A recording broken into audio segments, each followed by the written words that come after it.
Hi, David Sandridge again. This is week 13 web post. I'm responding to Professor Barr's topic question, which was my computer would work here. How does Carver build off of Cheever's ideas in Cathedral? And how does Hal push back against these ideas? Okay, so I thought that in Swimmer that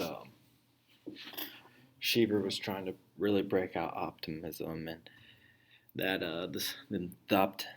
the protagonist, was really developing into himself. He swam across all the pools for adventure, and he realized that he wanted to do something else besides drink and waste his life away in the American suburbs. And so, how Carver kind of built off of that Cathedral was the narrator, the protagonist, if you will, I guess, was just real bitter towards Robert, the blind man. He didn't really see why his wife respected and loved him so much, and he was kind of jealous that he was getting all of her attention.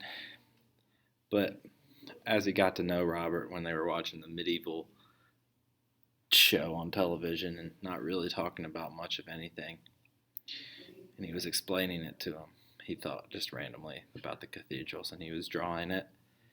And then the character at the very end, he left us hanging, but he kind of hit a eureka moment. He was like, "Wait a second, maybe I'm looking at life all wrong." And so I just thought that maybe Carver was building off of Cheever's ideas that we got to stay optimistic and keep striving for greatness and to become all you can be and to don't just settle. And how Hal kind of tore that down was pretty obvious. It had a pretty aggressive tone to it, and Ginsberg was saying that all the minds in the world are ruined, and that pretty much just losers like druggies and dropouts were all being wasted, and they were the greatest minds, and they were ruined. They couldn't develop into what they needed to be, and that later in the story gets kind of weird. He blames Moloch, which I looked up, is the Hebrew god, and but the way he was kind of describing it, he associated it with government.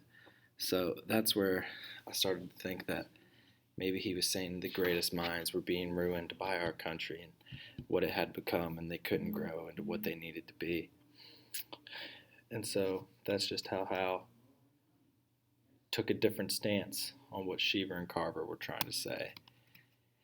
And I guess that if I had to pick one, I'd say that obviously you kind of always want to believe the more optimistic thing. I'd say that Carver and Cheever were on the right path, saying that people needed to